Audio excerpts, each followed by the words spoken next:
May mga bagyo na hindi mo kayang kontrolin. Pero may Diyos kang kayang utusan ng hangin at alon.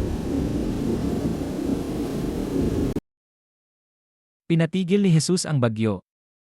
Matapos ang maghapong pagtuturo sa napakaraming tao, sinabi ni Jesus sa kanyang mga alagad, tumawid tayo sa kabilang ibayo. Kaya't iniwan nila ang mga tao at sumakay sila sa bangkang sinasakyan ni Jesus.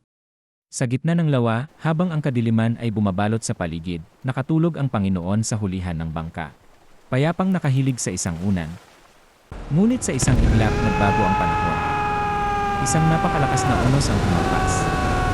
Ang mga alon ay hindi na lamang tumatalsik, nilalamon na nito ang loob ng bangka hanggang sa ito ay halos lumubog na. Sa gitna ng panganib, ang mga alagad, mga bihasang mangingisda na sanay sa dagat, ay binalot ng matinding sindak. Ginising nila si Jesus at sumigaw, "Guro, hindi ba niyo inaalarma na lulubog na tayo? Panginoon, mamamatay kaming bumangon ng Panginoon." Sa harap ng nagngangalit na kalikasan, binitiwan niya ang mga salita. Tigil! Pumayapa ka!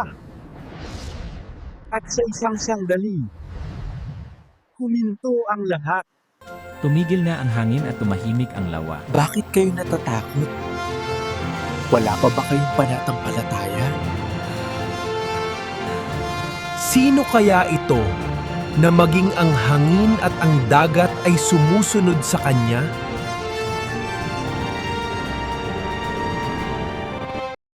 Sa ating buhay, madalas tayong mapagod sa paggawa. Ang ating mga bagyo ay dumarating sa anyo ng bayarin na hindi mabayaran, relasyong nagkakalamat, o sakit na hindi gumagana. At madalas, ang pinakamasakit na bahagi ay ang pakiramdam na ang Diyos ay natutulog habang tayo ay nalulunod. Ngunit tandaan, ang presensya ni Jesus sa bangka ay mas mahalaga kaysa sa kawalan ng unos sa dagat. Ang kanyang katahimikan ay hindi nangangahulugan ng kanyang pagkawala.